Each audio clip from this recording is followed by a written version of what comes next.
ஒரு பறவை இருக்கு இல்லைங்களா? ஒரு பறவைய நம்ம கூண்டுக்குள்ளே போட்டு அடைச்சு வச்சிருக்கோம் அப்படின்னு வச்சுக்கோங்களேன். நம்மளுக்கு எப்படி தெரியும்? அந்த பறவைக்கு அந்த கூண்டுக்குள்ள இருக்கிறதா பிடிக்குதா? இல்ல பறக்கிறதா ரொம்ப சுதந்திரமா இருக்கிறதா பிடிக்குதான்றது எப்படி தெரியும்? அந்த கதவை திறந்து விட்டாதான் தெரியும் இல்லையா? அதாவது நம்ம பிடியில இருந்து ஃப்ரீயா விடணும். அப்படி விடும் பொழுதுதான் அந்த பறவை உண்மையிலேயே அந்த கூண்டை தான் லவ் பண்ணுதா? கூண்டுக்குள்ள இருக்கிறதா விரும்புதா? அல்லது பறக்கதான் விரும்புதான்றது நமக்கு தெரிய வரும் இல்லையா?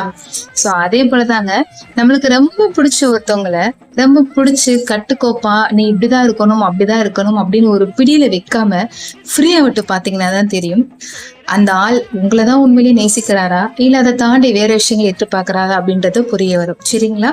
சோ ஒரு விஷயம் இருக்கு இல்லைங்களா, நம்மளுக்கானது நம்மளை விட்டு எப்பயுமே போகாது அப்படின்ற ஒரு விஷயம். சோ அதனாலயே உங்களுக்கு ஒருத்தவங்களை பிடிச்சிருக்காலும் சரி அல்லது உங்களை யாருக்கும் பிடிச்சிருக்கா இல்லைன்றதை நீங்க செக் பண்ணாலும் சரி, சோ ஃப்ரீயா விட்டு பாருங்க.